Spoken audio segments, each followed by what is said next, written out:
Bab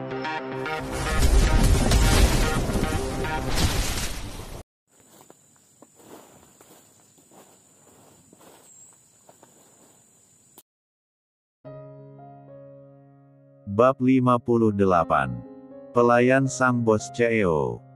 Bastian keluar dari ruangan Bara dan langsung menuju meja kerja Bima. "Bantu aku," ucap Bastian pada Bima yang sedang duduk santai. "Ada apa, kenapa mukamu seperti itu?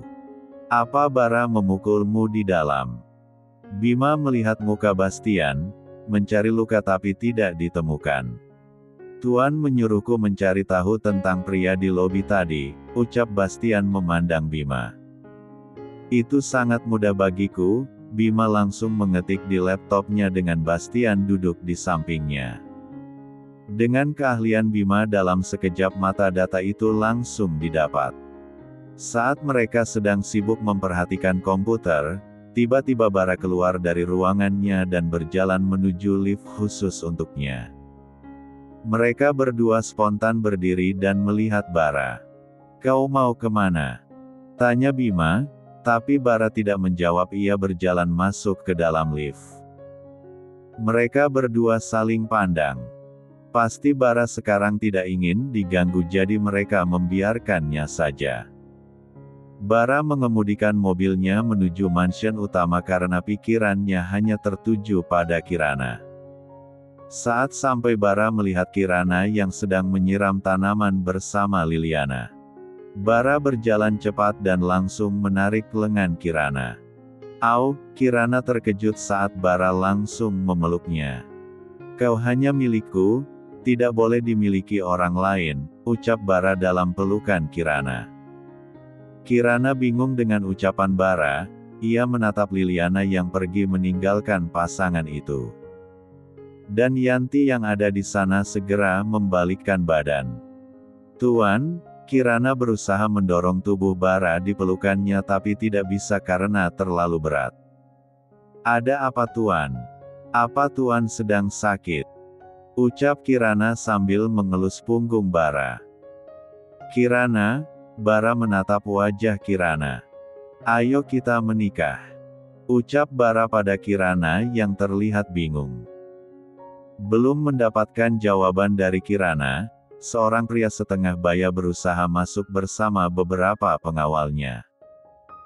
"Kirana, akhirnya aku menemukanmu, ayo kita kembali ke desa dan menikah denganku," teriak Cipto, yang ada di gerbang mansion dengan pengawalnya yang sedang bersitegang melawan penjaga Bara. Kirana terkejut, bagaimana bisa Cipto tahu tempat ini? Pasti ayah angkatnya yang memberitahunya. Bara menatap wajah Kirana yang terkejut, apalagi mendengar ucapan Cipto yang membuat emosi Bara kembali naik. "Kau tunggu di sini," Bara berjalan mendekati Cipto bersama Yanti yang mengikutinya dari belakang. "Buka gerbangnya," ucap Bara pada penjaga di sana. "Mana Kirana? Aku akan membawanya pulang. Dia sudah aku beli sebagai penebus hutang orang tuanya," ucap Cipto sambil menatap Bara dari ujung kepala hingga ujung kaki. Cipto sedikit menciut melihat tubuh kekar Bara, dengan tinggi yang kalah jauh darinya apalagi wajah Bara yang tampan bak dewa Yunani. "Kau ingin membawa Kirana?" ucap Bara kemudian langsung memberikan bogem mentahnya pada Cipto. "Buk!" Cipto langsung terjerembab ke belakang. Melihat itu pengawal Cipto akan menghajar Bara, tapi bukan Bara yang melawan mereka tapi Yanti. Dengan sigap Yanti melumpuhkan anak buah Cipto yang bagaikan serangga baginya. Kirana hanya melihat mereka dari arah depan mansion, ia tidak ikut mendekat. Ia takut Cipto akan membawanya paksa. "Ada apa Kirana?" Liliana yang mendengar keributan langsung keluar dari mansion bersama Oma. "Itu, Tuan Cipto datang ingin membawaku kembali ke desa," ucap Kirana. Liliana dan Oma melihat pria setengah tua sedang terkapar di aspal bersama anak buahnya. "Kau tidak perlu takut, Bara sudah membereskannya. Ayo kita masuk. Liliana membawa Kirana masuk ke dalam mansion. Di depan gerbang, Cipto beranjak berdiri sambil memegangi wajahnya yang memar. Ia menatap Bara penuh dendam. Kau lihat saja nanti, aku akan datang lagi membawa Kirana, karena Kirana adalah milikku, ia akan menjadi istriku, ucap Cipto kemudian akan berjalan pergi tapi tidak jadi karena Bara menghadangnya. Dalam mimpimu, Bara kembali mengajar Cipto dan kali ini tanpa ampun. Bara menghajarnya membabi buta karena emosi mendengar perkataan si tua bangka tidak tahu malu itu. Kau tidak akan bisa membawa Kirana, karena nyawamu yang akan menjadi taruhannya, ucap Bara di depan wajah Cipto yang tergeletak di tanah. Buang mereka ke jalanan, perintah Bara pada penjaga di sana. Kemudian Bara berjalan memasuki mansion diikuti Yanti. Bara melihat Kirana yang duduk di sofa di tengah-tengah Liliana dan Oma. Kirana, Bara berjalan mendekat ke arah Kirana dan berjongkok di depannya. Sambil memegang tangan Kirana. Kau jangan takut, aku sudah memberi pelajaran pada orang itu, ucap Bara dengan lembut. Oma memutar matanya malas, Bara hanya melihat Kirana. Sedangkan omanya sendiri tidak disapa. Liliana, apa kita di sini tak terlihat? Bahkan cucuku saja tidak menyapaku saat datang, ucap Oma menyindir Bara. Dulu sebelum ada Kirana, Bara selalu menempel pada omanya. Tapi sekarang, menoleh saja tidak. Oma, Bara melepaskan sebelah pegangan tangannya pada Kirana dan beralih memegang tangan omanya. Maaf, Bara hanya khawatir pada Kirana, ucap Bara menenangkan omanya. Ucap Oma sambil melengos. Liliana hanya tersenyum melihat mertua dan anaknya itu. Momi, Oma, Kirana masuk ke kamar dulu ya, ucap Kirana beranjak pergi. Mereka semua melihat wajah Kirana yang berubah murung membuat mereka saling pandang. Bara akan menemui Kirana dulu, Bara langsung mengikuti Kirana yang berjalan menuju kamarnya dan diikuti Yanti. Tuan, apa aku juga harus ikut? Ucap Yanti sambil berjalan cepat. Bara tidak menjawab, ia hanya menatap tajam Yanti. Melihat itu Yanti langsung berbalik dan berjalan menjauh. Saat Kirana masuk ke dalam kamar, Bara dengan cepat ikut masuk. Tuan, Kirana terkejut ada Bara di dekatnya. Ada apa? Ceritakan padaku, ucap Bara sambil memeluk Kirana kemudian membawanya duduk di sofa. Tidak ada Tuan, aku hanya ingat orang tuaku, ucap Kirana sambil bersandar di dada Bara. Ia sudah nyaman berada di dekat Bara, apalagi saat Bara memeluknya. Kirana yang tak pernah merasakan kasih sayang orang tuanya, merasa seperti dilindungi. Bara adalah tempat ternyamannya saat ini. Ada aku di sini, aku akan menjagamu, ada Momi juga Oma sebagai keluargamu, ada Bibi Rosa yang menjadi ibumu.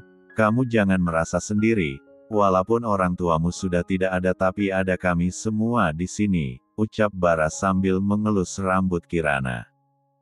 Kirana mengangguk dalam pelukannya, benar kata Bara masih ada orang-orang yang melindunginya di sini. Bara menegakkan tubuh Kirana dan menatap wajahnya.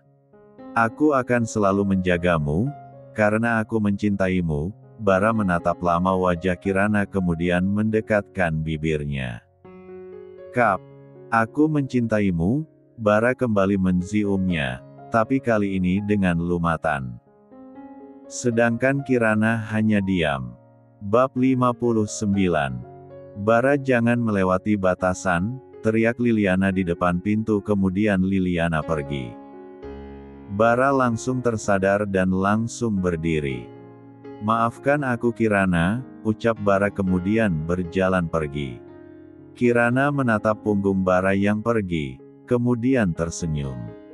Kirana tidak menyalahkan Bara, karena ia juga menikmatinya. Sedangkan Bara langsung menuju kamarnya yang ada di mansion utama. Brak. Bara membanting pintu dan langsung menuju kamar mandi untuk menidurkan si Johnny. Bara pergi tadi karena ia malu jangan sampai Kirana melihat si Johnny yang sedang meronta ingin keluar. Bara menghela nafas setelah menidurkan si Johnny. Untung ada Momi, kalau tidak, pasti kau sudah memasuki sarangmu, ucap Bara sambil melihat si Johnny yang sudah loyo. Bara langsung membersihkan diri setelah itu, kemudian ia pergi ke perusahaannya. Tanpa berpamitan lagi. Di mana Bara? Tanya Liliana yang sempat melihat Bara sekilas. Bos sudah pergi ke perusahaannya, ucap Yanti yang berdiri di depan mansion. Ia tadi melihat bosnya berjalan terburu-buru menuju mobilnya. Setelah dilempar ke jalanan, anak buah Cipto membawa Cipto menuju rumah sakit, karena luka-luka Cipto lebih parah dari mereka. Bagaimana ini? Apa kita harus mengabari Nyonya Dewi, ucap salah satu anak buahnya. Kabari saja, sepertinya luka bos lumayan parah, ucap anak buahnya yang lain. Mereka langsung menghubungi Dewi. Dewi yang sedang membuat makanan di dapur bersama para pelayan terkejut mendengarnya. Dewi langsung bersiap pergi ke kota, ia tidak tahu kalau Cipto ke kota untuk menemui Kirana. Ia pikir Cipto sedang ada urusan kerja di sana.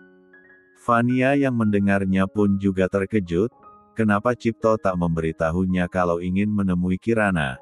Fania jadi cemas. Apakah Cipto berencana akan membawa Kirana pulang dan menikahinya? Ini tidak boleh terjadi.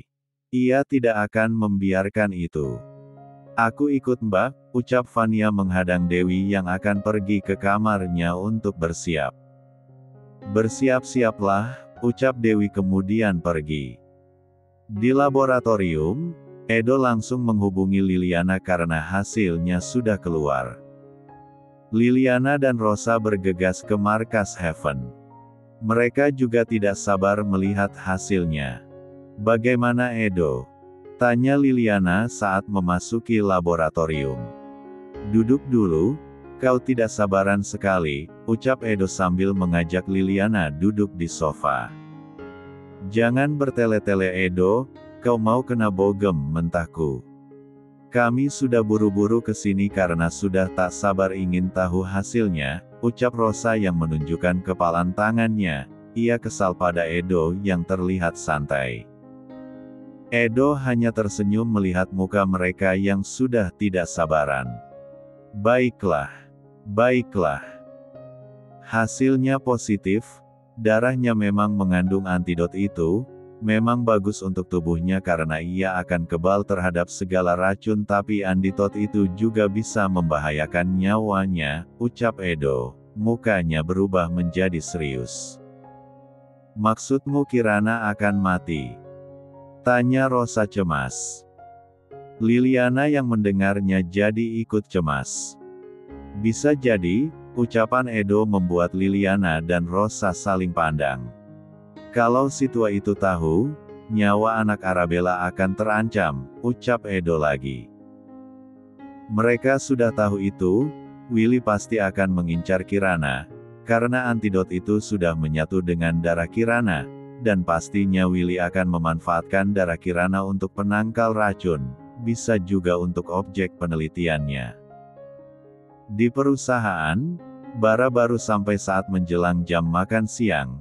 Jadi para karyawan di perusahaannya banyak yang berpapasan dengannya di lobi. Terlihat wajah Bara yang semakin tampan, berbeda saat ia pergi tadi. Apalagi ada senyum tipis di wajahnya saat ia menaiki lift menuju ruangannya. Baru kali ini aku melihat CEO kita tersenyum sepertinya beliau sedang senang. Apa ada hubungannya dengan kekasih modelnya itu? Memang cantik sekali model baru itu, aku pun akan tersenyum senang setiap hari kalau dia jadi kekasihku, ucap salah satu pegawai di sana. Hus. Kau ini nanti CEO kita dengar kau bisa dihajarnya seperti karyawan baru itu, ucap temannya. Vero mendengar orang-orang yang membicarakannya. Karena ia akan pergi keluar perusahaan untuk makan siang. Melihat Vero berjalan di depan mereka, pria-pria itu langsung kabur karena orang yang mereka bicarakan ada di depan mata. Aku harus mendapatkan Kirana, apapun caranya, ucap Vero dengan tatapan tajam. Di mansion setelah memasak makan siang, Kirana makan siang hanya berdua dengan Oma, karena Liliana belum pulang. Kirana, kenapa dengan lehermu itu? Tanya Oma penasaran melihat leher Kirana ada tanda merah. Ada apa dengan leherku Oma? Kirana berusaha melihat lehernya tapi tidak bisa. Ada tanda merah di sana, ucapan Oma membuat Kirana mengingat kejadian di atas sofa tadi. Kini mukanya berubah merona. Apa yang kau lakukan dengan Bara? Oma menatap tajam Kirana, ia baru ingat kalau Kirana dan Bara tadi berada di dalam satu kamar. Itu Oma, Tuan menggigit leherku, ucap Kirana dengan suara pelan sambil memainkan kuku-kuku jarinya. Astaga cucuku, Oma sampai menepuk jidatnya. Bara memang sudah tak tahan lagi. Kenapa kau tak melarangnya? Tanya Oma menatap Kirana.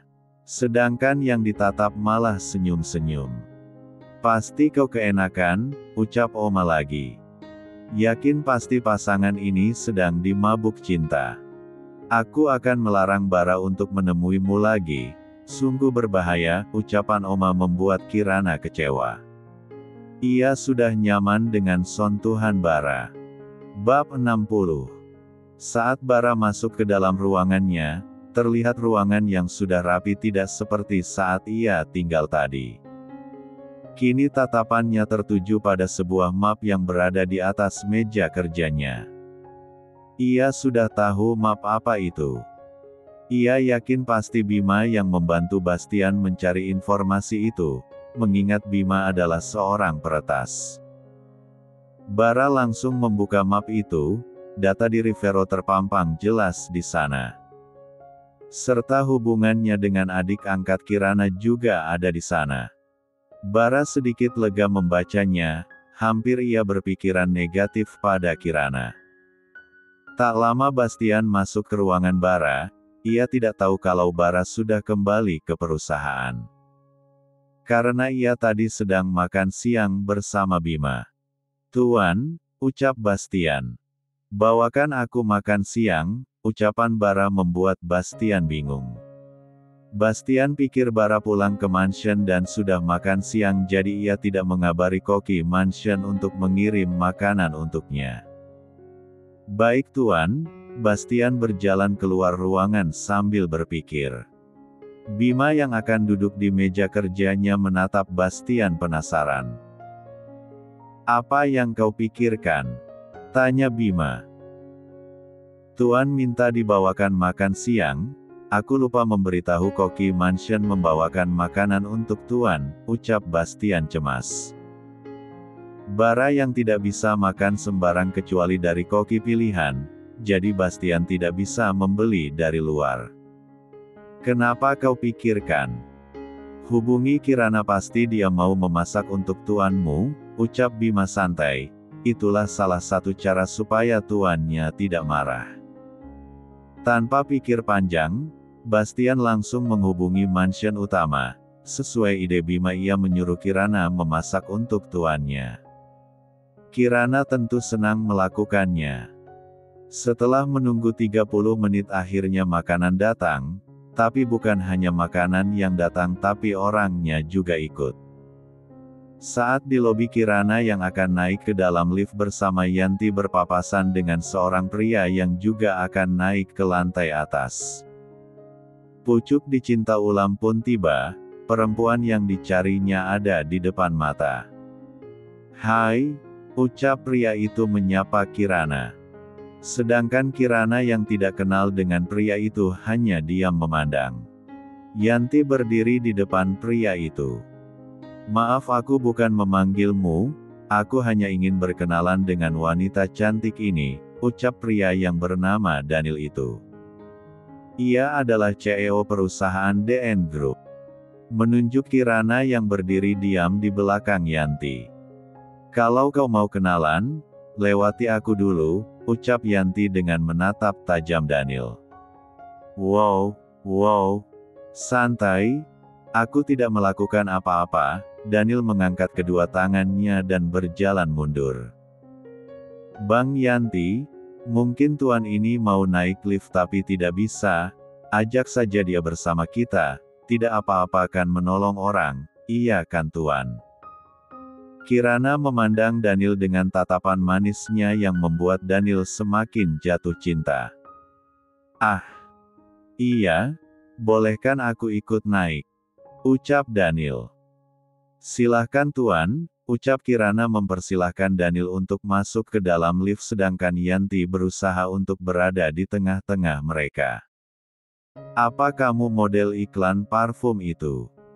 "Kenalkan, namaku Daniel Yamada," ucap Daniel sambil mengulurkan tangannya.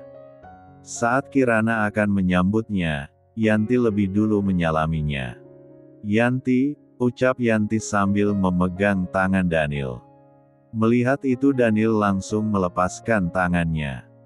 Ia takut melihat Yanti seorang wanita yang seperti pria, atau pria yang seperti wanita di matanya. Kirana menutup mulutnya menahan tawa. Melihat Yanti yang berusaha untuk menjauhkan Daniel darinya. "Bisakah Anda berdiri agak jauh?" ucap Yanti yang melihat Daniel terus memepet Kirana. Saat Daniel akan bergeser, pintu tiba-tiba terbuka dan Yanti langsung membawa Kirana keluar. "Hei tunggu, aku belum tahu namamu," teriak Daniel saat Kirana berjalan menjauh bersama Yanti.